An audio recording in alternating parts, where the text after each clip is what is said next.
and a very good evening. I welcome you all to the lecture of hydrogen. तो कल हम लोग water की बात कर रहे थे. हमने कल हार्डनेस ऑफ वाटर पढ़ा था. हमने देखा था कि टेम्परेरी हार्डनेस क्या होता है, किसकी वजह से होता है, परमानेंट हार्डनेस क्या होता है, किसकी वजह से होता है, और उनके रिमूवल्स के बारे में हमने देखा था. ठीक है, राइट. नाउ आज हम लोग एक न्यूमेरिकल पोर्शन कर लेते हैं हार्डनेस के बारे में, the degree of hardness of water. ठीक है, तो ये बहुत इंपॉर्टेंट है, इससे न्यूमेरिकल क्वेश्चंस आते हैं.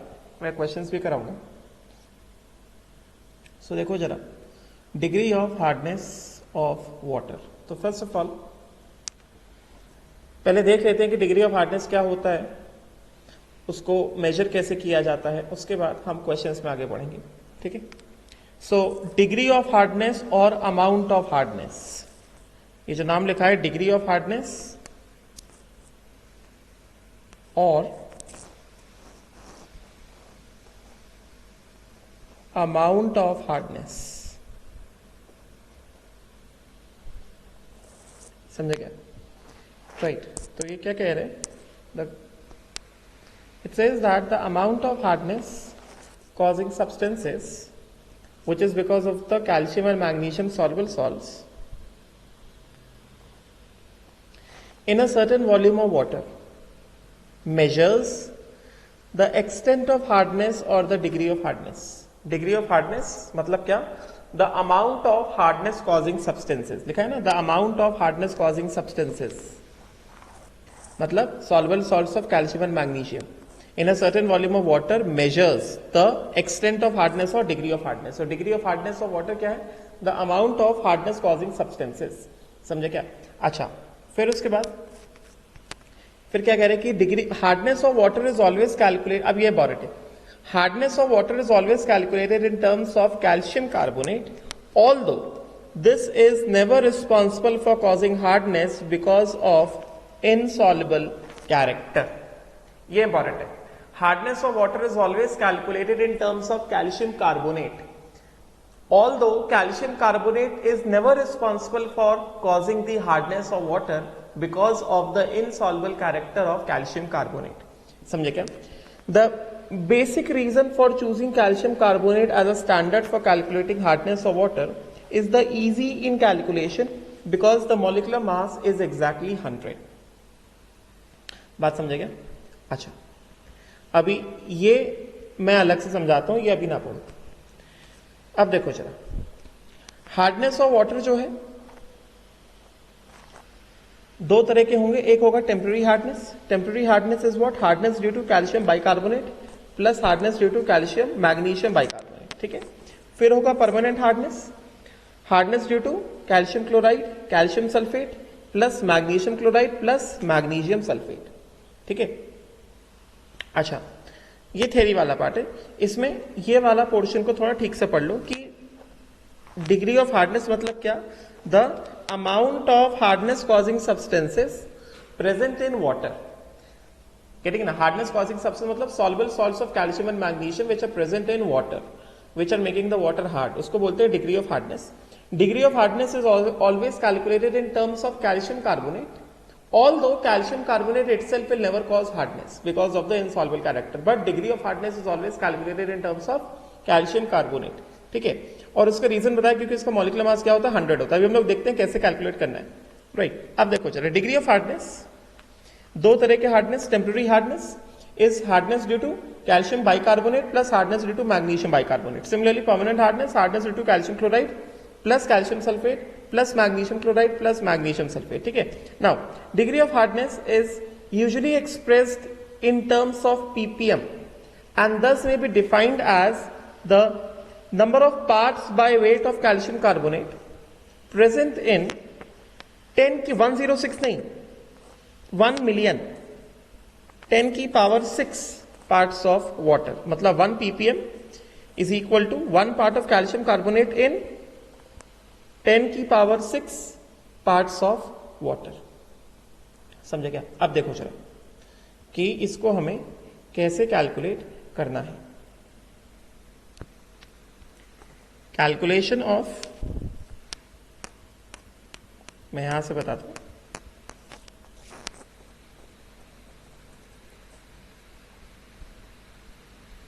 Calculation of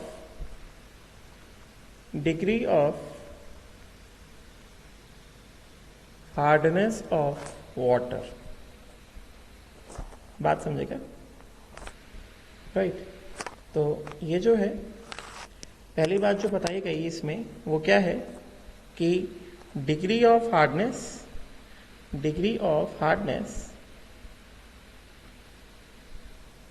is calculated in terms of parts per million of CaCO3, parts per million of CaCO3, although इसमें जो कहा जा रहा है CaCO3 itself never causes hardness in water due to its insoluble nature। समझे क्या? राइट। अच्छा, now आप देखो जरा सीधी बात, calculation.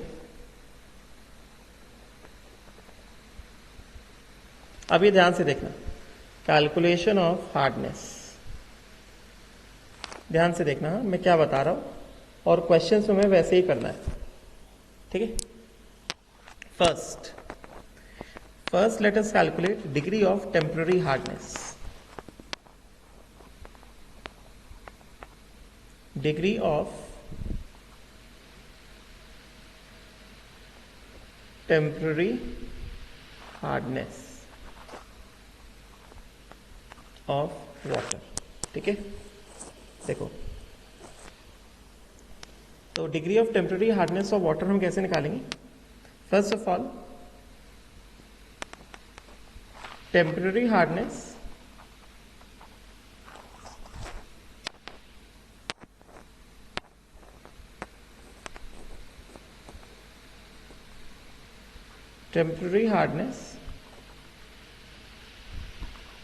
is due to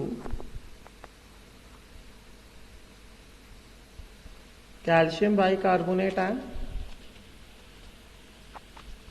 magnesium bicarbonate, ठीक है। अब हमें इसको निकालना कैसे है? देखो जरा सीधे सीधे करते हैं, because we have to calculate in terms of CaCO3 ना।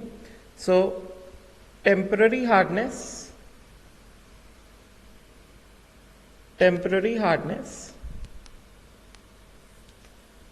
in terms of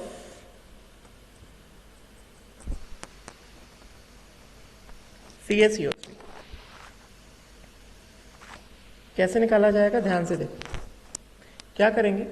मैं जैसे जैसे कर रहा हूं वैसे वैसे तुम्हें क्वेश्चन जब कभी भी आएगा तुम्हें वैसे सॉल्व करना है, ठीक है। Gram equivalence of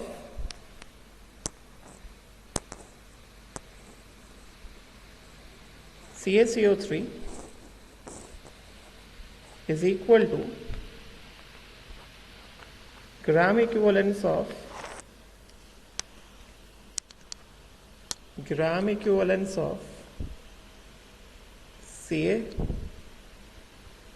CaHCO3 whole twice plus gram equivalence of MgHCO3 whole twice। बात समझे क्या? अच्छा, सीधे सीधे हम लोग ग्राम इक्विवेलेंस की बात कर रहे हैं, तो हमें पता है कि सॉल्ट का n फैक्टर कैसे होता है? Total number of moles of positive और negative charge present on 1 mole of the salt. तो इसका n फैक्टर कितना होगा? 2 होगा। इसका भी n फैक्टर कितना होगा? 2 होगा, because total number of moles of positive और negative charge present on calcium bicarbonate is कितना? 2। इसका भी n फैक्टर कितना आएगा? 2 आएगा। Total number of moles of positive और negative charge present on 1 mole of the salt, है कि नहीं? राइट। अच्छा, तो फिर इसके हिसाब से ये क्या हो गया? इसके हिसाब से this becomes mass of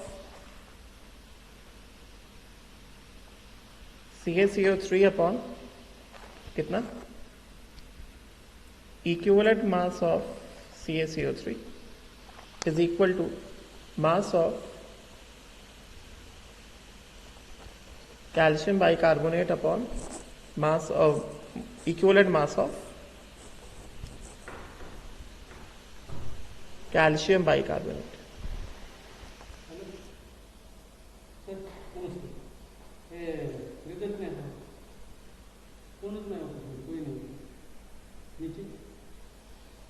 plus ये कितना है, gram equivalence of magnesium bicarbonate. So gram equivalence of magnesium bicarbonate क्या होगा, mass of magnesium bicarbonate, this will be equal to कितना, mass of magnesium bicarbonate upon equivalent mass of magnesium bicarbonate. समझे क्या, right. तो ठीक है, तो इसके हिसाब से n फैक्टर 2 है, तो इनके क्या हो गया, mass of CaCO3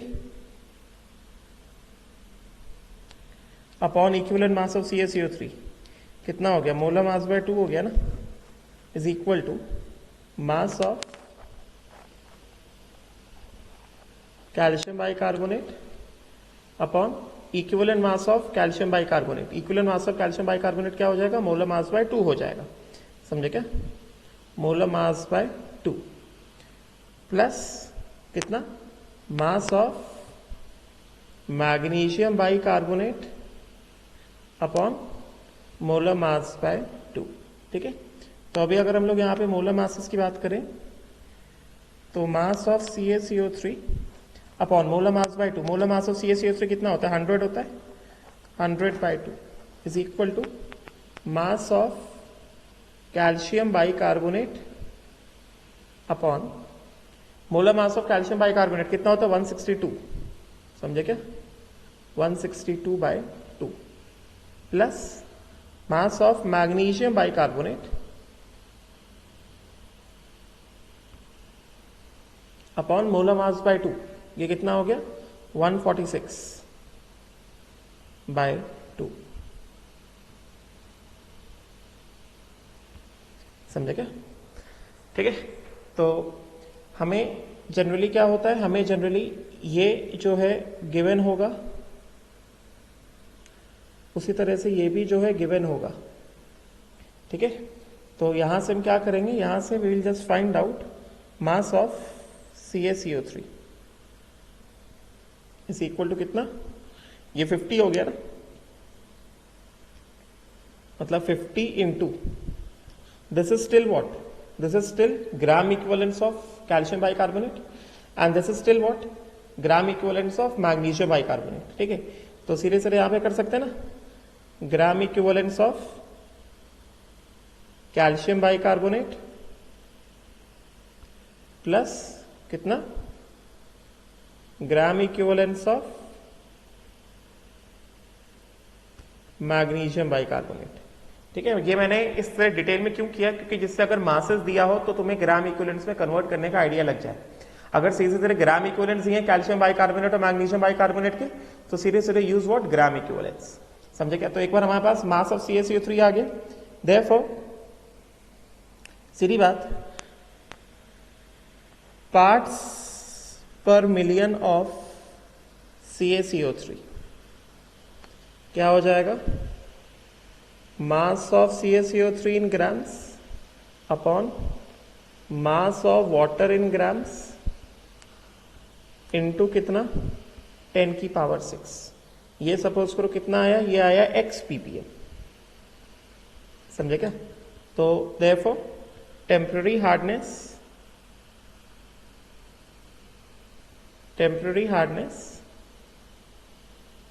is equal to कितना, x ppm. Temporary hardness is equal two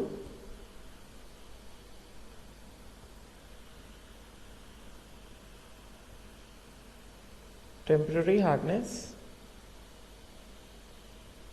is equal to how much, x ppm। इस तरह से करना है, समझे क्या? This is how you have to do. हमें वाटर में कैल्शियम बाइकार्बोनेट का मास दिया होगा, मैग्नीशियम बाइकार्बोनेट का मास दिया गया होगा, या उनके मोल्स दिए गए होंगे, तो उनके मोल्स को कन्वर्ट करेंगे किसमें, उनके रिस्पेक्टिव ग्राम इक्विवेलेंट्स में।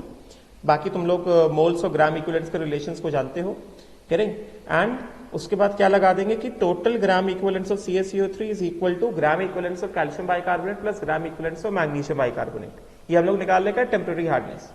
तो एक बार ग्राम इक्विवेलेंट्स आ गया कैल्शियम कार्बोनेट का, तो उससे क्या कर दो, मास ऑफ कैल्शियम कार्बोनेट निकाल लो, and then mass of calcium carbonate आ गया, उससे क्या कर लो, parts ppm of calcium carbonate को कैलकुलेट कर लो। जो ppm ऑफ कैल्शियम कार्बोनेट आएगा that will be the hardness, ठीक है। उसी तरह से let us calculate calculation of permanent hardness. Permanent hardness समझेगा? तो हमें पता है permanent hardness is due to, permanent hardness is caused by calcium chloride, magnesium chloride, yes or not, calcium sulfate, magnesium sulfate, ठीक है, राइट। तो अगर हमें परमानेंट हार्डनेस निकालना है, डिग्री ऑफ परमानेंट हार्डनेस निकालना है, तो कैसे निकालेंगे? Degree of permanent hardness, degree of permanent hardness को हम लोग किस तरह से कैलकुलेट करने जा रहे हैं? फिर से क्या, gram equivalence of CaCO3 is equal to gram equivalence of calcium chloride plus क्या, gram equivalence of calcium sulphate plus gram equivalence of magnesium chloride plus gram equivalence of magnesium sulphate. समझे क्या? राइट। तो फिर से इसमें वही काम किया जाएगा, mass of calcium carbonate upon क्या, equivalent mass of calcium carbonate is equal to, जो भी मास है कैल्शियम क्लोराइड का, mass of calcium chloride upon equivalent mass of calcium chloride plus कितना, mass of calcium sulphate upon equivalent mass of calcium sulphate plus mass of magnesium chloride upon equivalent mass of magnesium chloride plus mass of magnesium sulphate upon equivalent mass of magnesium sulphate, ठीक है। ये तो इसके बाद हम लोग सब क्या कर सकते हैं, सारे वैल्यूज रख देंगे, तो सीधे सीधे यहां से क्या आ जाएगा, मास ऑफ कैल्शियम कार्बोनेट, ये कितना होता है, ये 50 होता है ना, equivalent mass of calcium carbonate कितना होगा, 50 होगा, तो 50 इंटू, ठीक है। अगर हमें calcium chloride, calcium sulphate, magnesium chloride, magnesium sulphate, इन सबके मासेस दिए गए हैं, तो मासेस से हम लोग क्या करेंगे, ग्राम इक्विवेलेंट निकाल लेंगे। किस तरह से, इस तरह से हम लोग ग्राम इक्विवेलेंट निकाल लेंगे, है कि नहीं, हम लोग सबका ग्राम इक्विवेलेंट निकाल लेंगे। अगर हमें मोल्स दिए गए तो gram equivalent is equal to n factor into moles कर देंगे। n फैक्टर सबका क्या लिया जाएगा, 2 लिया जाएगा, ठीक है, क्योंकि total number of moles of positive और नेगेटिव चार्ज कितना है, 2 है, समझेगा। So this will be equal to कितना, mass of calcium chloride upon equivalent mass of calcium chloride क्या होगा, molar mass by 2। Calcium chloride का मोलर मास होता है 111 डिवाइडेड बाय 2, ये तुम कर सकते हो कैलकुलेट, समझे क्या, plus mass of calcium sulphate upon equivalent mass of calcium sulphate. Equivalent mass of calcium sulphate क्या होगा, molar mass by 2। Calcium sulphate का मोलर मास होता है 136 by 2 plus mass of magnesium chloride upon equivalent mass of magnesium chloride. Equivalent mass of magnesium chloride क्या होगा? Molar mass by 2। Molar mass of magnesium chloride क्या होता है? 95 divided by 2 plus mass of magnesium sulphate upon equivalent mass of magnesium sulphate. Equivalent mass of magnesium sulphate क्या होगा? Molar mass by 2। Molar mass of magnesium sulphate क्या होता है? 120 bye 2। समझे क्या? राइट। तो सीधे सीधे यहां से क्या कर सकते हैं? Mass of calcium carbonate is equal to कितना? 50 into gram equivalence of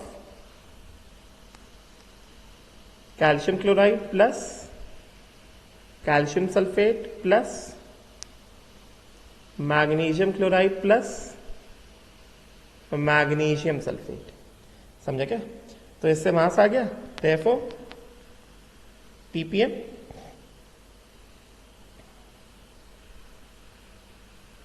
ppm of calcium carbonate is equal to क्या? Degree of is equal to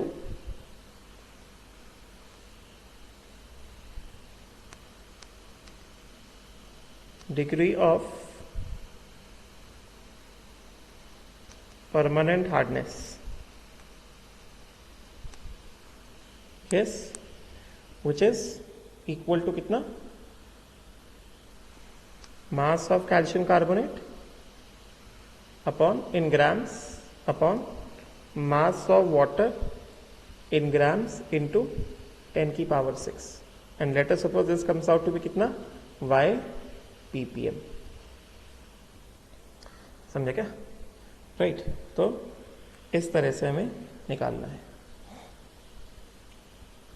got it? And now total hardness क्या हो जाएगा?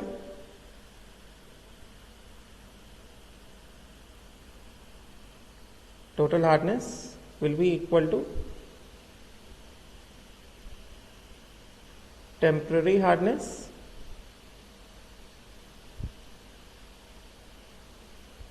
plus कितना?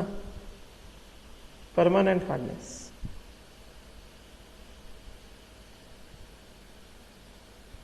है कि नहीं? which is equal to temporary hardness कितना है? x ppm। परमानेंट हार्डनेस कितना है? y ppm, which is equal to कितना? x plus y ppm। ये हो गया total degree of hardness. Total degree of hardness. समझेगा? इस तरह से हमें करना है कैलकुलेशन। बात समझे? अभी मैं क्वेश्चन कराता हूं इसका। ठीक है, चलो। सबसे पहला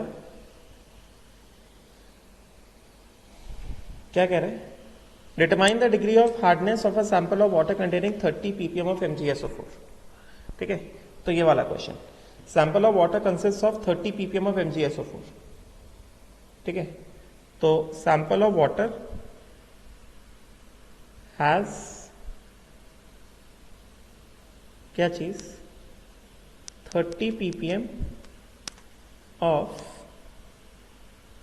MgSO4। हमें क्या बताना है? डिग्री ऑफ हार्डनेस को निकालना है। ठीक है, तो डिग्री ऑफ हार्डनेस के लिए हमें क्या चाहिए होगा? ppm ऑफ CaCO3 चाहिए होगा ना। तो यहां पे क्या दिया गया? यहां पे दिया गया ppm ऑफ MgSO4। तो इसका मतलब क्या हो गया? इसका मतलब ये हो गया कि 30 ppm इज इक्वल टू कितना?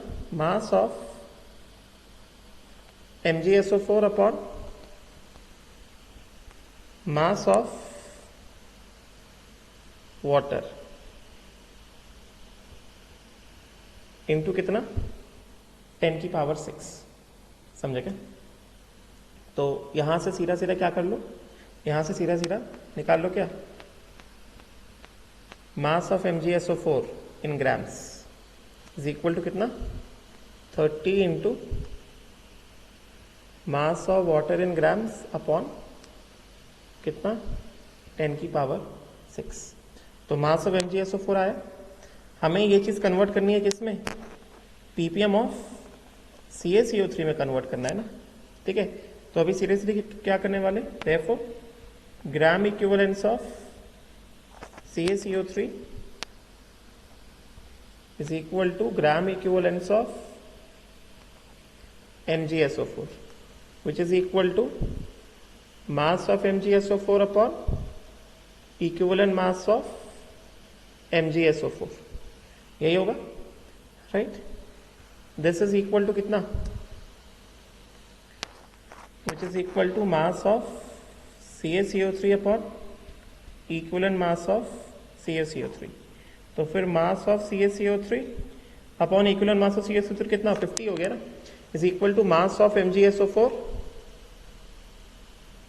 Upon equivalent mass of MgSO4. Equivalent mass of MgSO4 क्या होगा, मोलर मास बाय 2. MgSO4 का मोलर मास होता है 120/2. समझे क्या? तो यहां से क्या आ गया, mass of CaCO3 is equal to कितना, 50, और ये क्या है 120/2 कितना, 60 into mass of MgSO4. Mass of MgSO4 कितना है हमारे पास, 30 into mass of water in grams upon कितना, 10⁶. समझे क्या? सो ppm ऑफ CaCO3 निकाल लें. ppm of CaCO3 is equal to कितना, mass of CaCO3 in grams upon mass of H2O in grams into 10⁶. अब उसको ध्यान से देखो, वो तो यहीं से आ जाएगा. समझे क्या? यहां से कितना आ जाएगा, मास ऑफ CaCO3, ये क्या है, मास of water in grams, divide करा दो और इसको क्या करो, मल्टीप्लाई करा दो. तो ये कितना हो गया, this comes out to be कितना, ये जो मास ऑफ वाटर दिया गया है, ये जो मास ऑफ वाटर दिया गया है, इसको नीचे ले आके डिवाइड करा दो यहाँ पे, और 10⁶ जो है उसको ऊपर ले आके मल्टीप्लाई करा दो. समझे क्या? तो ये कितना हो गया, ये कितना आ जाएगा, क्या बचेगा, 50 इंटू 60 इंटू 30. समझे क्या?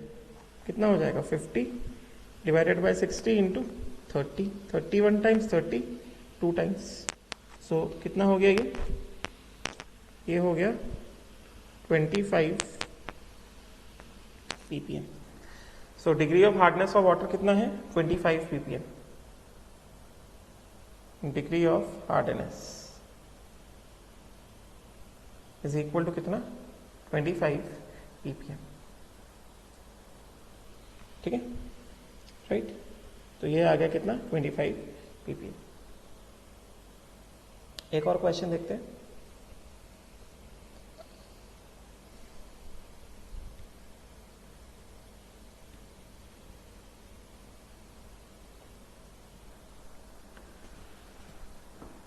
तो ये क्वेश्चन कह रहा है कि 100 ml, this should be 100 ml. 100 ml sample of water has, 100 ml sample of water पास क्या क्या है, calcium bicarbonate this much mg, magnesium bicarbonate इतना mg, calcium chloride so much mg, calcium sulphate so much mg, magnesium chloride and magnesium sulfate. ठीक है, we have to calculate what, temporary hardness, then we have to calculate permanent hardness, and then we have to calculate total hardness. ठीक है, so let us calculate, मतलब we have to calculate the degree of temporary hardness, permanent hardness and total hardness. ठीक है, तो पहला degree of क्या, temporary hardness. ठीक है, तो क्या किस तरह से करेंगे, हमें ppm ऑफ CaCO3 निकालना है. तो पहले CaCO3 का ग्राम इक्विवेलेंस निकाल लेते हैं. ठीक है, gram equivalence of CaCO3, temporary hardness is caused by calcium bicarbonate and magnesium bicarbonate, is equal to कितना, gram equivalence of calcium bicarbonate plus how much, gram equivalence of magnesium bicarbonate. समझे क्या? ठीक है, तो ये कितना हो जाएगा, mass of CaCO3, mass of CaCO3 in grams upon equivalent mass, because gram equivalence is equal to mass upon equivalent mass. equivalent mass क्या होगा, molar mass by 2, 100 by 2 is equal to कितना, समझे क्या, इज इक्वल टू कितना, gram equivalence of calcium bicarbonate, mass of calcium bicarbonate upon molar mass upon equivalent mass of calcium bicarbonate. Equivalent mass of calcium bicarbonate क्या होगा, molar mass by 2. Calcium bicarbonate का molar mass होता है 162 by 2 plus कितना, mass of magnesium bicarbonate upon equivalent mass of magnesium bicarbonate. Equivalent mass of magnesium bicarbonate क्या होगा, molar mass by 2. Molar mass of magnesium bicarbonate होता है 146 bye 2. समझे क्या, ठीक है. अच्छा अब देखो जरा, ये क्या है, this is the mass in grams ना. तो ये वाले जो मासेस होंगे ये भी किस में होंगे, ग्राम्स में होंगे, और ये भी किस में होगा, ग्राम्स में होगा, क्योंकि हमने नीचे भी मास किस में रखा है, ग्राम्स में रखा है ना, राइट, ग्राम्स में रखा हुआ है. तो सारे मासेस किस में आएंगे, ग्राम्स में आएंगे. अब हमें दिया क्या गया है, 100 ml sample of water consists of 16.2 mg of calcium bicarbonate and 14.6 mg of magnesium bicarbonate. समझे क्या, तो ये कितना हो गया, 16.2 इंटू 10 की पावर -3 अपॉन 162 डिवाइडेड बाय 2 है, तो 2 ऊपर आ गया, समझे क्या, प्लस कितना 14.6 इंटू, बिकॉज mg है ना, डिवाइडेड बाय 146 डिवाइडेड बाय 2, ये 2 ऊपर आके मल्टीप्लाई हो गया, इज इक्वल टू कितना, mass of CaCO3 upon 100 into 2. तो पहली बात यहां से हम लोग 2 एंड 2 को कैंसिल आउट कर सकते हैं, ठीक है. तो ये कितना हो गया, 16.2 अपॉन 162, 0.1 इंटू 10 की पावर -3 प्लस 14.6 अपॉन 146 कितना हो गया, 0.1 इंटू 10 की पावर -3, समझे क्या, इज इक्वल टू कितना, मास ऑफ CaCO3 अपॉन 100. समझे, तो यहां से क्या आ जाएगा, mass of CaCO3 in grams कितना हो गया, 100 इंटू, इन दोनों को ऐड कर दो, इनको ऐड करोगे कितना आएगा, 0.2 इंटू 10 की पावर -3, समझे क्या. तो 0.2 इंटू कितना, 10 की पावर -3, ठीक है. तो ये कितना हो गया, 0.2, 100 इंटू 10 की पावर -3 कितना होगा, 0.1 होगा, राइट. तो कितना हो गया, ये हो गया 0.02 grams. Mass of calcium carbonate हमारे पास आ गया 0.02 ग्राम्स, ठीक है.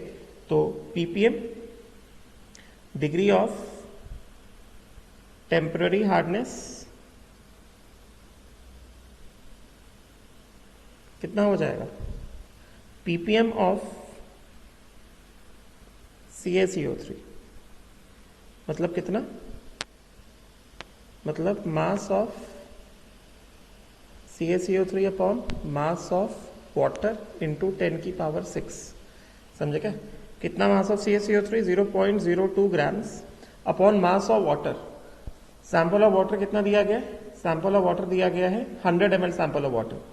वाटर का डेंसिटी कितना ले ले, density of water is equal to 1 gram per ml, ठीक है, इज इक्वल टू कितना, mass upon volume is equal to 1. तो 1 ग्राम पर ml, मास कितना हो गया, W ग्राम, वॉल्यूम कितना हो गया 100 ml.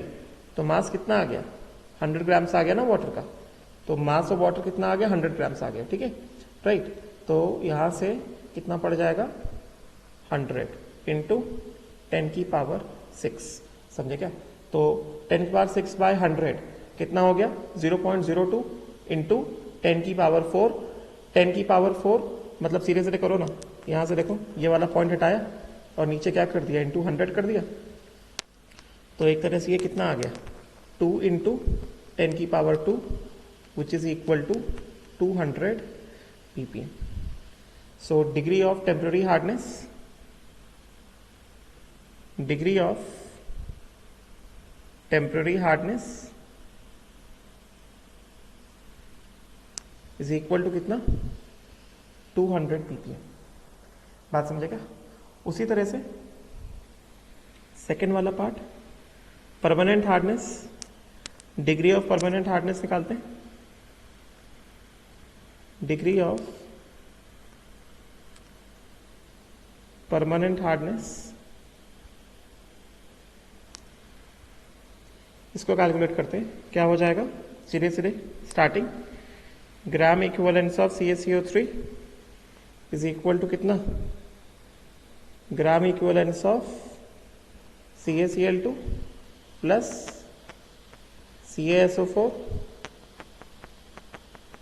Plus MgCl2 plus MgSO4। yes or not? MgSO4 ये होगा ऐसे। तो सीधा सीधा mass of gram equivalence of CaCO3 क्या होगा, mass of CaCO3 upon equivalent mass. Equivalent mass क्या हो गया 50, समझे क्या, is equal to gram equivalence of इन सबके, मतलब क्या, mass of CaCl2 upon equivalent mass of CaCl2। Equivalent mass of CaCl2 क्या होगा, molar mass by 2। Molar mass कितना हो गया 111/2। इक्विवेलेंट मास ऑफ CaCO3 को भी कर देते हैं molar mass by 2 plus gram equivalent of CaSO4, मतलब क्या, mass of CaSO4 upon equivalent mass. Equivalent mass क्या होगा, मोलर मास बाय 2। CaSO4 का मोलर मास कितना होता है 136/2 प्लस कितना, ग्राम इक्विवेलेंस में MgCl2, mass of MgCl2 upon equivalent mass of MgCl2। Equivalent mass of MgCl2 क्या होगा, मोलर मास बाय 2। MgCl2 का मोलर मास होता है 95/2, समझे क्या, प्लस ग्राम इक्विवेलेंस में MgSO4, मतलब क्या, mass of MgSO4 upon equivalent mass of MgSO4। Equivalent mass of MgSO4 क्या होगा, molar mass by 2। Molar mass कितना हो गया 120/2, समझे क्या। तो यहां से क्या आ गया, mass of CaCO3 in grams upon कितना 100 × 2 is equal to mass of CaCl2 कितना दिया है मैंने सब mg में दिए क्वेश्चन में। मास ऑफ CaCl2 कितना दिया है 11.1, CaSO4 कितना दिया 13.6, MgCl2 कितना दिया 9.5 एंड MgSO4 कितना दिया गया 12.0 mg। ये सब मैंने mg में दिया, समझे क्या। तो ये कितना हो गया 11.2 mg, मतलब 10⁻³ ग्राम्स अपॉन 11.1 है, 111 और इंटू 2 को हमने यहां पे कर दिया, समझे क्या। प्लस मास ऑफ CaSO4 कितना दिया गया 13.6 mg, तो 13.6 इंटू 10⁻³ अपॉन कितना 136 इंटू 2, समझे क्या। प्लस मास ऑफ MgCl2 कितना दिया गया 9.5 mg, मतलब 10⁻³ अपॉन कितना 95 इंटू 2, समझे क्या। क्योंकि हमने इक्विवेलेंट मास ग्राम में रखा है ना, तो ऊपर जो मास रख रहे हैं वो भी हम लोग ग्राम में रखेंगे। और अगला क्या दिया MgSO4, mg में दिया है 12.0 mg है, तो 12.0 इंटू 10⁻³ ग्राम्स, समझे क्या। तो कितना हो जाएगा 12.0 इंटू 10⁻³ ग्राम्स अपॉन कितना 120 इंटू कितना 2। तो पहली बात यहां से हम क्या करेंगे, यहां से 2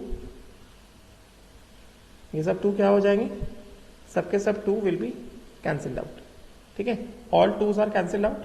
तो सीधे सीधे यहां से क्या आ गया हमारे पास, ये आ गया अपने पास 0.1 इंटू 10⁻³ प्लस सारे वैल्यूज कितने आ गए 0.1 इंटू 10⁻³ प्लस कितना 0.1 इंटू 10⁻³ प्लस 0.1 इंटू 10⁻³ तो ये पूरा कितना हो गया, ये पूरा हो गया 0.4 इंटू 10⁻³ इज इक्वल टू कितना, mass of CaCO3 in grams upon 100। तो mass of CaCO3 in grams कितना आ गया? 0.4 इंटू 10 की पावर -3 इंटू 100. समझे क्या? This comes out to be 0.04 grams. ठीक है, तो यहां से हम लोग क्या कर लेंगे? Therefore degree of permanent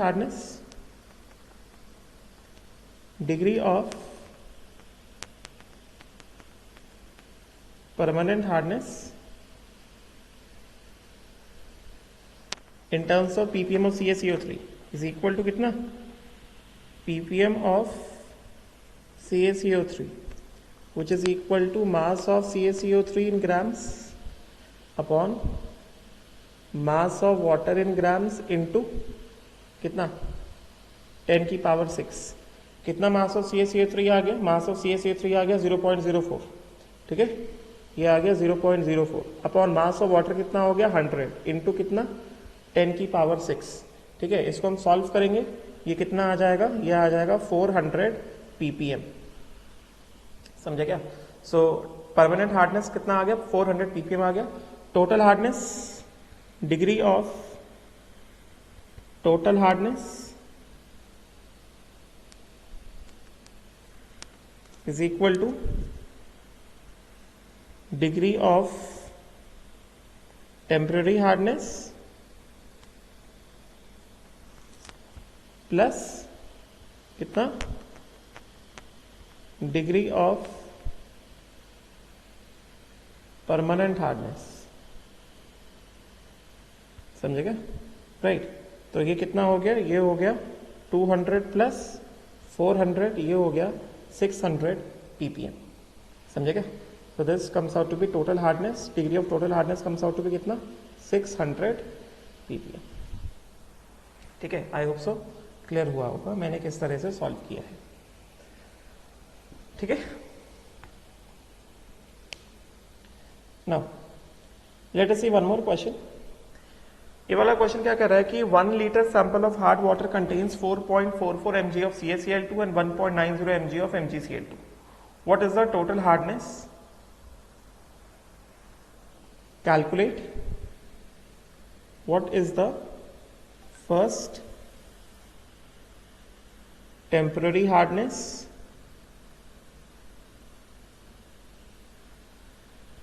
permanent hardness,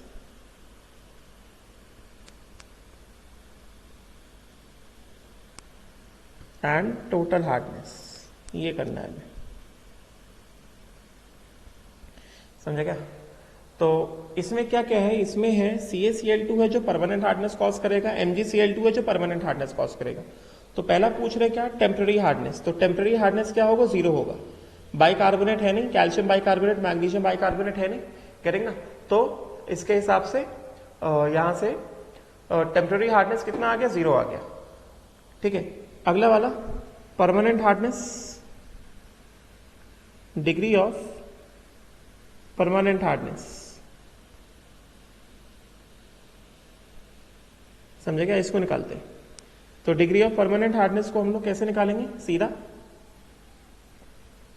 gram equivalence of CaCO3 is equal to gram equivalence of CaCl2 plus gram equivalence of MgCl2, because यही दोनों दिए गए और कुछ दिया भी नहीं गया. समझे क्या? राइट. तो इसके हिसाब से क्या हो गया?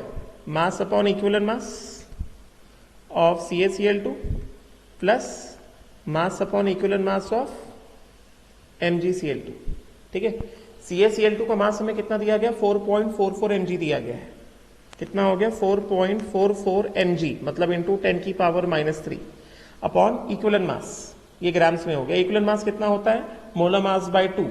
ठीक है, बिकॉज एन फैक्टर 2 लिया जाएगा. तो मोलर मास ऑफ CaCl2 कितना हो गया?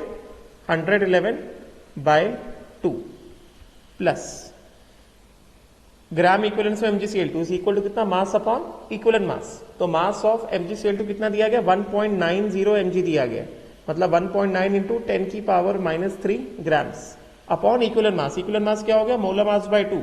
मोलर मास ऑफ MgCl2 कितना होगा? मोलर मास ऑफ MgCl2 होगा 95 ग्राम्स डिवाइडेड बाय 2. ठीक है, which is equal to mass of CaCO3, mass of CaCO3 upon equivalent mass कितना 100/2, तो सीधे सीधे यहां से by two and by two को कैंसिल कर देते, ठीक है। तो ये हमें कितना मिल जाएगा, ये हमें मिल जाएगा 444/111 into 10⁻⁻5 plus 190/95 into 10⁻⁻5 mass of CaCO3 upon 100। CaCO3 का मास किस में आएगा, ग्राम्स में आएगा। तो इसको सॉल्व कर देंगे 1 टाइम्स 4 टाइम्स 1 टाइम्स 2 टाइम्स, ठीक है। तो कितना आ गया ये 6 into 10⁻⁻5 is equal to mass of CaCO3 in grams upon 100, समझे क्या। तो कितना आ गया mass of CaCO3 in grams कितना हो गया 6 इंटू 10⁻⁻5 इंटू कितना 100, समझे। तो कितना हो गया ये 6 into 10⁻³ grams mass of CaCO3 in grams, ठीक है। तो ppm निकाल लेंगे, degree of permanent hardness, degree of permanent hardness ये क्या हो जाएगा, mass of CaCO3 in grams upon mass of water in grams into कितना 10⁻⁶। तो मास ऑफ CaCO3 ग्राम्स में तो निकाल लिया, मास ऑफ वाटर इन ग्राम्स कितना है हमारे पास वाटर 1 लीटर ऑफ वाटर है ना। तो 1 लीटर इज इक्वल टू कितना 1000 ml which is equal to कितना 1000 ग्राम्स, क्योंकि because density of water is equal to कितना 1 ग्राम पर ml, समझे क्या। तो मास ऑफ वाटर कितना हो गया, मास ऑफ वाटर हो गया 1000 ग्राम्स। तो mass of CaCO3 upon mass of water कितना हो गया 6 इंटू 10⁻³ अपॉन 10⁻³ इंटू कितना 10⁻⁶, विच इज कितना 6 ppm। So this is what degree of permanent hardness, समझेगा, राइट। तो similarly total hardness is equal to मतलब degree of total hardness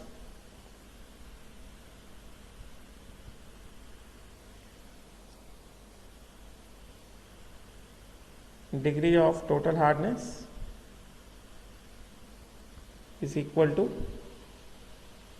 degree of temporary hardness plus permanent hardness। temporary hardness 0 है तो is equal to कितना permanent hardness degree कितना आया 6 ppm आया।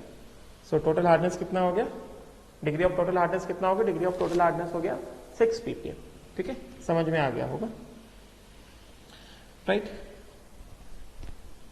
Now अभी ये वाला क्वेश्चन देख लेते हैं हम लोग। ये वाला क्वेश्चन क्या कह रहा है, ये वाला क्वेश्चन कह रहा है कि 50 ml water sample having only temporary hardness, water sample कितना 50 ml है जिसके पास सिर्फ टेम्पररी हार्डनेस है, requires 0.1 ml of M/50 HCl for complete neutralization, calculate total hardness of water in ppm, ठीक है।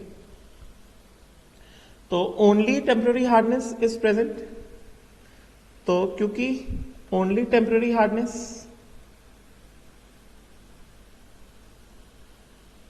समझे क्या। So if only temporary hardness is present, so this can be taken as what? This can be taken as calcium bicarbonate or magnesium bicarbonate or calcium bicarbonate plus magnesium bicarbonate, ठीक है। अच्छा और है, समझे क्या। अच्छा अब देखो जरा यहां पे क्या कह रहा है, यहां पे ये कह रहा है कि this solution requires sample of water requires 0.1 ml of M/50 HCl, समझे क्या। तो m/50 HCl, तो इसका मतलब क्या, HCl क्या एसिड है ना, तो ये जो सोल्यूशन है, this solution consist of what, this solution consist of HCO3 minus ना, this solution consist of HCO3 minus, and HCO3 minus in aqueous solution will, although amphiprotic है, but this will act as base, acts as base for HCl, क्योंकि HCl क्या है, acid है, तो acid के सामने HCO3 minus क्या करेगा, it will act as base. तो सीधी बात ग्राम इक्विवेलेंस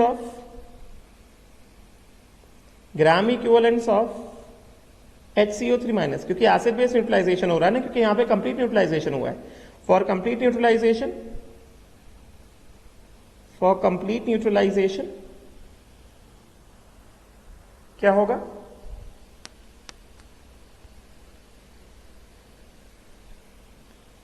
क्या बता रहे हैं यहां पे, for complete neutralization gram equivalence of base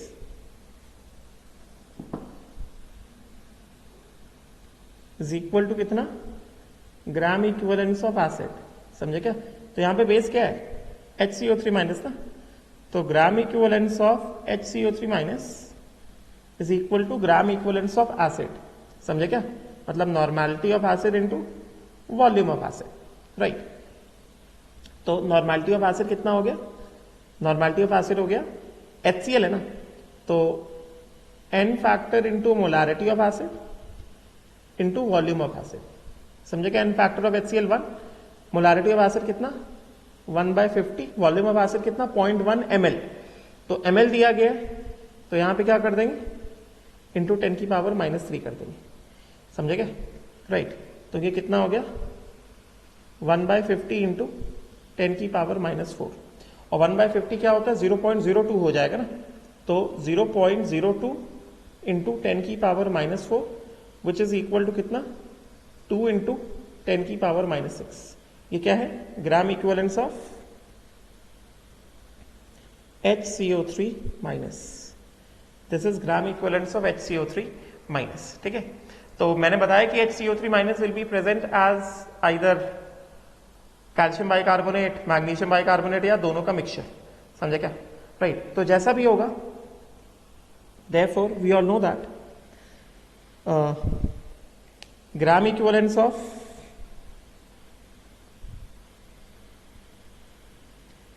bicarbonate is equal to कितना, gram equivalent of calcium bicarbonate, मतलब जो भी है वो जिस भी फॉर्म में प्रेजेंट है, समझे क्या, राइट। अगर कैल्शियम बाइकार्बोनेट फॉर्म में प्रेजेंट है तो हमें पता है कि gram equivalent of salt is equal to gram equivalent of each of the ions, हम ये बात जानते हैं ना, मैंने पढ़ाया हुआ ऑलरेडी इक्विवेलेंट कंसेप्ट में, ठीक है। तो अगर it is present in the form of calcium bicarbonate, so gram equivalence of calcium bicarbonate is equal to gram equivalence of bicarbonate, समझे क्या। If it is present in the form of magnesium bicarbonate only, तो gram equivalence of bicarbonate is equal to gram equivalence of magnesium bicarbonate, getting ना। या फिर if it is present in the form of calcium bicarbonate plus magnesium bicarbonate, तो total gram equivalence of bicarbonate is equal to gram equivalence of calcium bicarbonate plus magnesium bicarbonate, समझे क्या, plus magnesium bicarbonate, समझे क्या। तो हमें यह पता है डिग्री ऑफ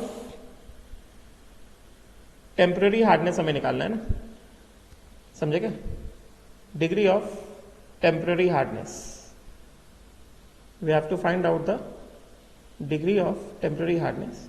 तो कैसे to proceed, gram equivalence of CaCO3 is equal to gram equivalence of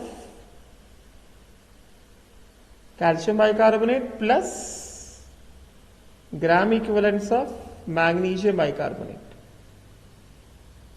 है कि नहीं, right.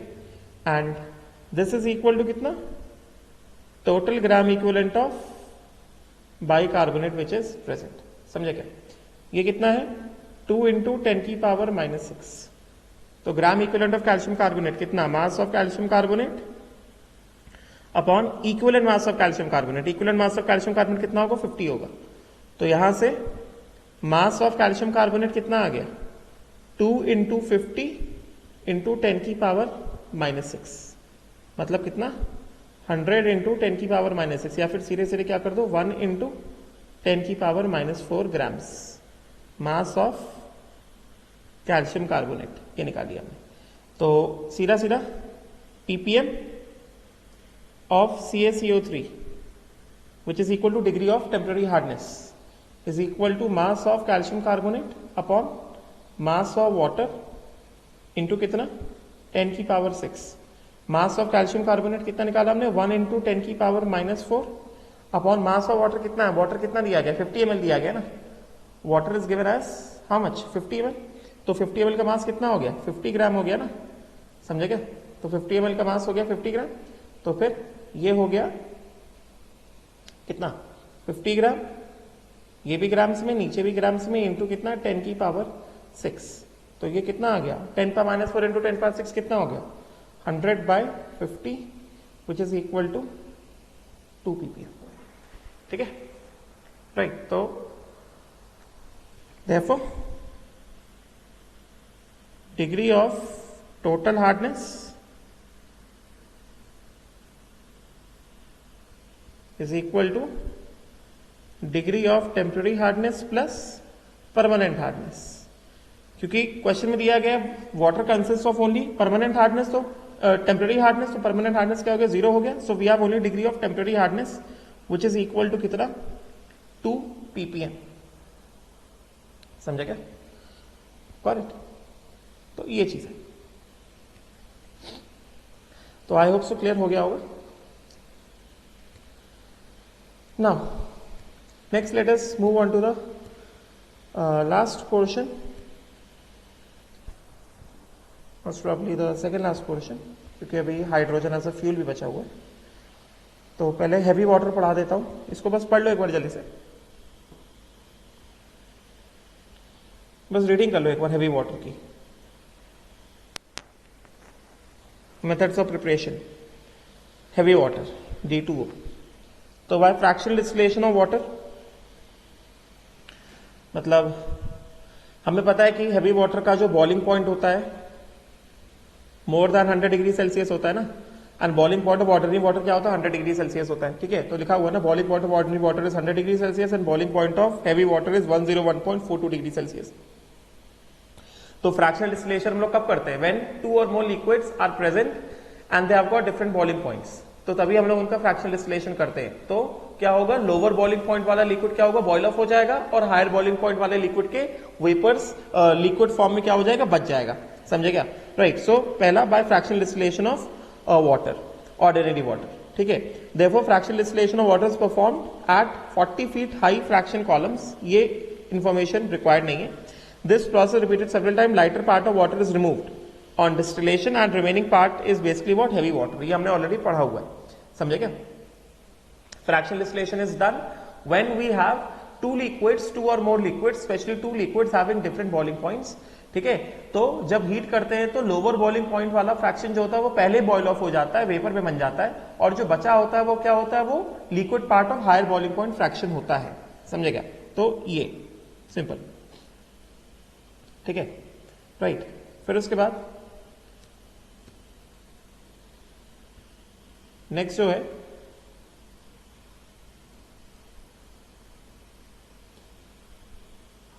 Fractional freezing and electrolysis of water. समझे क्या, right. So in this method fractional freezing, in this method heavy water और ordinary water separated by fractional freezing, because जैसे वहां पे fractional boiling था, फ्रैक्शनल डिस्टिलेशन था, उसी तरह से यहां पे फ्रैक्शनल फ्रीजिंग। तो mixture of heavy water and ordinary water separated by fractional freezing, because freezing point of ordinary water 0 degree Celsius, while freezing point of heavy water कितना 3.82 degree Celsius. तो जब ऑर्डिनरी वाटर और heavy water को हमने एक साथ रखा और हम टेम्परेचर लेके गए कहां तक, हम टेम्परेचर लेके गए 3.82 डिग्री सेल्सियस तक, तो जितना भी हैवी वाटर वो फ्रीज हो जाएगा, मगर ऑर्डिनरी वाटर फ्रीज नहीं होगा, वो लिक्विड फॉर्म में रहेगा। तो लिक्विड वाटर को हटा दो, जो सॉलिड फॉर्म रहेगा किसका आ जाएगा, हैवी वाटर का आ जाएगा। ठीक है, तो इस तरह से हम लोग क्या कर सकते हैं, सेपरेट आउट कर सकते हैं। And then by electrolysis. ठीक है, प्रॉपर्टीज देखो, प्रॉपर्टीज इंपॉर्टेंट है। हैवी वाटर का physical properties, heavy water is colourless, odourless, tasteless liquid. बाकी ये सब हम लोग पढ़ चुके हैं। Specific gravity, viscosity, melting point, specific heat are higher than those of ordinary water, while surface tension is lower. ये इंपॉर्टेंट है। हैवी वाटर का surface tension is less than that of surface tension of ordinary water. ये important है, समझे क्या? Surface tension of H2O is more than surface tension of D2O। Important, ठीक है। उसके बाद solubility of ordinary water is more than solubility of heavy water. समझे क्या? Solubility of compounds in heavy water is lower than that of ordinary water, 15% lower. समझे क्या? Getting? H2O is a better solvent than D2O। समझे क्या? Right. फिर उसके बाद chemical properties, chemical reaction of H2 and D2O are same, but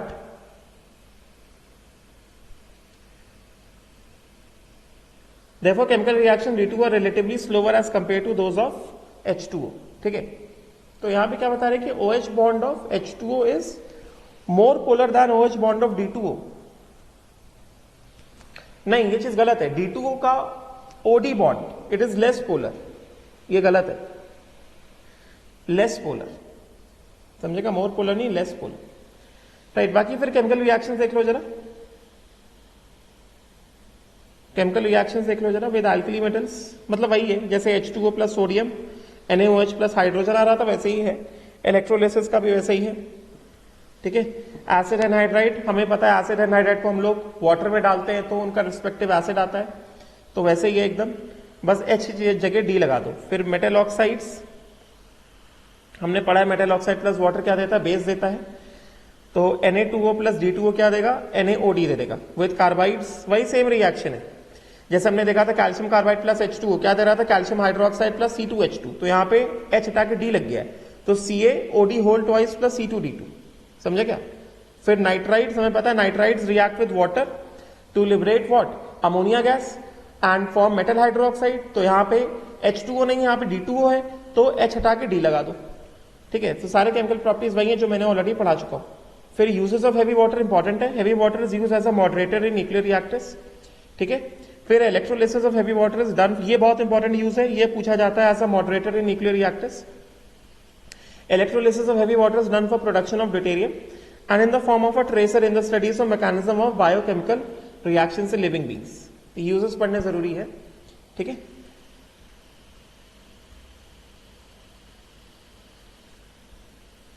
right. तो in which of the following NaCl is more soluble? तो definitely हमने अभी पढ़ा है कि NaOH NaCl solubility of ordinary water is more than solubility of what? Solubility of ordinary water is more than, मतलब ordinary water is a better solvent than heavy water. तो definitely NaCl will be more soluble in what? This thing, ordinary water. Ordinary water में जो oxygen होता है वो O16 होता है। समझे क्या? फिर ड्यूट्रोमीथेन इज ऑब्टेन बाय ड्यूट्रोलिसिस ऑफ। तो ड्यूट्रोमीथेन, तो हमें पता है कि मीथेन क्या होता है? CH4 होता है ना, तो ड्यूट्रोमीथेन क्या हो गया? CD4 हो गया। ठीक है। बाय ड्यूट्रोलिसिस ऑफ, ड्यूट्रोलिसिस हाइड्रोलिसिस में हम लोग क्या यूज करते हैं? H2O यूज करते हैं। तो ड्यूट्रोलिसिस में क्या यूज होगा? D2O यूज होगा। तो हमें पता है मीथेन कब आता है, मतलब CD4। हमें पता है मीथेन कब आता है? जब हम लोग मीथेनाइड्स का हाइड्रोलिसिस करते हैं, मैंने कल ही पढ़ा है। तो मीथेनाइड जैसे B2C प्लस H2O, तो ये क्या देता है? ये देगा BeOH whole twice plus CH4। समझे क्या? 2H2O और 4H2O 3H2। समझे क्या? तो अभी यहां पे ऑर्डिनरी वाटर नहीं यूज करना है, हैवी वाटर यूज करना है। तो Be2C plus 3 times of D2O, तो क्या दे देगा? BeOD होल ट्वाइस प्लस क्या? CD4। समझे क्या? उसी तरह से कार्बाइड ना, मिथेनाइड ना, उसी तरह से हम लोग एल्यूमिनियम मिथेनाइड भी ले सकते हैं। Al4C3 प्लस H2O, ये क्या देगा? AlOH whole thrice plus CH4, balance नहीं किया है। वाटर ना यूज करके, H2O ना यूज करके D2O यूज कर ले तो Al4C3 प्लस क्या D2O, तो क्या देगा? AlOD whole thrice plus CD4। समझा क्या? तो ये चीज कहा जा रहा है, राइट। तो मिथेनाइड होगा, ये नाइट्राइड है, ये एसिटिलाइड है, ये फॉस्फाइड है, मिथेनाइड ये है। Then heavy water D2O is product of oxygen hydrogen, नहीं, वाटर नहीं, product obtain by repeated distillation and condensation, हमने पढ़ा ना, फ्रैक्शनल डिस्टिलेशन, ठीक है। अच्छा, अब उसके बाद लास्ट पार्ट हमारा बचा है हाइड्रोजन का, हाइड्रोजन एज अ फ्यूल। उसको भी जल्दी से पढ़ा देता हूं, उसमें एक ही चीज इंपॉर्टेंट है, बिकॉज जेई मेंस और नीट में पूछ सकते हैं उसका क्वेश्चन।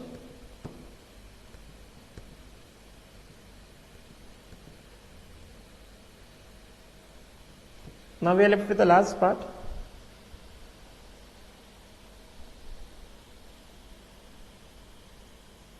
बाकी हैवी वाटर जो एनसीईआरटी में दिया गया है, ये सारे रिएक्शन देख सकते हो जो सब मैंने पढ़ाया। फिर dihydrogen as a fuel, last part, ठीक है।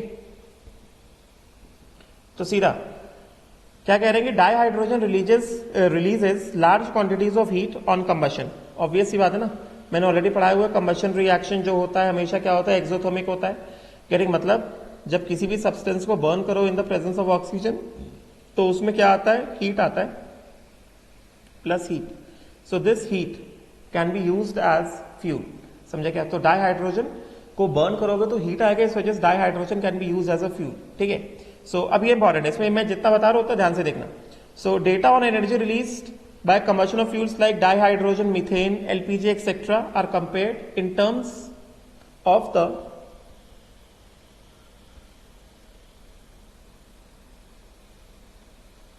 same amounts in moles, mass and volume. समझे क्या? देखो जरा टेबल 9.5, टेबल 9.5। अब देखो जरा, एनर्जी रिलीज ऑन कंबशन इन किलोजूल्स पर मोल, पर ग्राम एंड पर लीटर। समझे क्या? राइट। तो हमें यहां पे बता रहे हैं कि कंबशन ऑफ फ्यूल्स, हमने कौन कौन से फ्यूल्स लिए? हमने डाइहाइड्रोजन लिया गैस स्टेट में, हमने डाइहाइड्रोजन लिया लिक्विड स्टेट में, फिर हमने एलपीजी लिया, फिर मीथेन लिया, फिर हमने ऑक्टेन लिया और लिक्विड स्टेट में। अब इससे क्वेश्चन आता है कि अगर हम लोग एनर्जी रिलीज्ड ऑन कंबशन पर मोल निकालते हैं तो सबसे अच्छा फ्यूल क्या होगा? मैं यहां पे लिख देता हूं, सीधे क्वेश्चन आता है एनसीईआरटी से कि best fuel is the one that releases maximum energy on combustion. समझे क्या? वो होता है बेस्ट फ्यूल। अब यहां पे क्वेश्चन कैसे दिया जाता है? क्वेश्चन ये दिया जाता है कि ऐसा दिया जा सकता है कि 1 mole of dihydrogen in the gas phase. कैसे दिया जा सकता है क्वेश्चन? ध्यान से सुनना। 1 mole of dihydrogen in the gas phase, 1 mole of dihydrogen in the liquid phase, 1 mole of LPG, 1 mole of CH4 and 1 mole of octane in the liquid state are all burned, combustion किया। तो which will give the maximum energy or which will act as a better fuel? ठीक है, right. तो जब हम लोग पर मोल की बात करें, मतलब हमने इन सबका एक एक मोल ले लिया, तो जब हमने इन सबका एक एक मोल ले लिया तो उस केस में मैक्सिमम एनर्जी कौन रिलीज कर रहा है? मैक्सिमम एनर्जी रिलीज कर रहा है एलपीजी। समझे क्या? फिर मैक्सिमम एनर्जी रिलीज कर रहा है ऑक्टेन। फिर कौन रिलीज कर रहा है? एलपीजी। फिर कौन रिलीज कर रहा है? CH4। समझे क्या? फिर हाइड्रोजन लिक्विड, फिर हाइड्रोजन गैस। ठीक है, तो efficiency of fuel,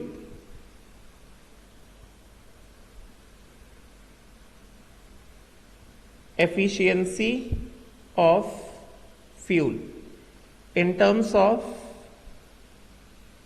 energy per mole। अगर हमने सबका एक मोल लिया और सबको बर्न किया तो उसके हिसाब से सबसे ज्यादा एनर्जी कौन रिलीज करेगा? सबसे ज्यादा एनर्जी रिलीज करेगा लिक्विड ऑक्टेन, लिक्विड ऑक्टेन, ठीक है। तो लिक्विड ऑक्टेन क्या हो गया, C8H18, राइट, मैक्सिमम। फिर उसके बाद क्या आएगा, फिर उसके बाद एनर्जी रिलीज करेगा एलपीजी, एलपीजी, ये इससे क्वेश्चन निकलता है। फिर कौन एनर्जी रिलीज करेगा, CH4 गैस, समझे क्या, CH4 गैस। फिर हाइड्रोजन लिक्विड, फिर हाइड्रोजन गैस, समझे क्या। ये जो मैं बता रहा हूं इंपॉर्टेंट है। उसी तरह से अगर हमने सबका एक एक ग्राम लिया, अगर हमने सबका 1-1 ग्राम ले लिया, if you take 1-1 gram of each, तो 1-1 ग्राम ऑफ ईच लिया, तो उसके हिसाब से सबसे अच्छा फ्यूल कौन हो गया, मैक्सिमम एनर्जी कौन दे रहा है, मैक्सिमम एनर्जी देखो कौन दे रहा है, मैक्सिमम एनर्जी दे रहा है लिक्विड हाइड्रोजन, फिर गैस हाइड्रोजन, उसके बाद मीथेन, फिर एलपीजी, फिर ऑक्टेन, ठीक है। तो इफ वी टेक एनर्जी पर ग्राम, एनर्जी रिलीज्ड पर ग्राम, तो एनर्जी रिलीज पर ग्राम में सबसे अच्छा क्या है, लिक्विड हाइड्रोजन है, फिर क्या है, गैस हाइड्रोजन है, समझे क्या। उसके बाद क्या है, उसके बाद है CH4, फिर एलपीजी, CH4, फिर LPG, and then octane, C8H18 liquid. इस तरह से तुम्हें ध्यान में रखना है, ठीक है। फिर अगर हमें दे दिया जाए, ये क्वेश्चन जरूर पूछा जाता है, किसी ना किसी नीट में भी पूछा गया, किसी ना किसी जे मेंस में भी पूछा गया, और जे मेंस में आने के तो चांसेस बहुत ज्यादा है, क्योंकि उसमें इतनी सारी शिफ्ट होती हैं, उनको कैसे भी क्वेश्चन बनाना होता है, समझे क्या। देन अगर एनर्जी रिलीज पर लीटर निकाला जाए, तो एनर्जी रिलीज पर लीटर में सबसे ज्यादा एनर्जी कौन दे रहा है, ऑक्टेन दे रहा है, फिर एलपीजी दे रहा है, फिर dihydrogen in the gas phase दे रहा है, फिर CH4 दे रहा है, फिर hydrogen in the liquid phase दे रहा है, समझे क्या। तो C part, energy per litre, तो सबसे अच्छा क्या है, ऑक्टेन लिक्विड फेज में, फिर क्या है, उसके बाद है एलपीजी, समझे क्या, फिर क्या है, फिर है डाई हाइड्रोजन इन द, अच्छा ये लिक्विड है क्या, ये गैस है, मैं उल्टा समझ रहा था। तो पहले गैस फेज आएगा, सॉरी, और ये लिक्विड होगा। उसी तरह से एनर्जी रिलीज पर ग्राम में भी सबसे ज्यादा एनर्जी कौन रिलीज कर रहा है, गैस फेज में रिलीज हो रहा है, गैसियस स्टेट, ओके, ये गैस है और ये लिक्विड है, समझे क्या। तो इसमें सबसे पहले ऑक्टेन, फिर एलपीजी, उसके बाद क्या, एनर्जी रिलीज पर लीटर में dihydrogen in the liquid state, समझे क्या, dihydrogen in the liquid state. फिर उसके बाद क्या चीज, CH4,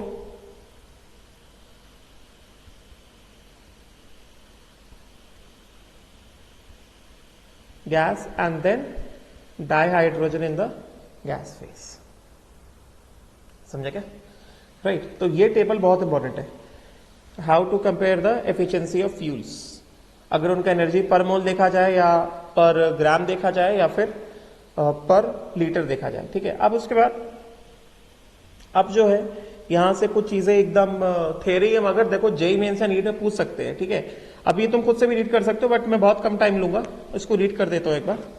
तो from this table it is clear that mass of, क्या कह रहे हैं, इसमें से कुछ ना कुछ क्वेश्चन निकलते हैं, जेईई मेंस में हाल में ही क्वेश्चन निकला है। It is clear that on a mass for mass basis, on a mass for mass basis मतलब per gram, dihydrogen can release more energy than petrol, about 3 times, compare कर सकते हो।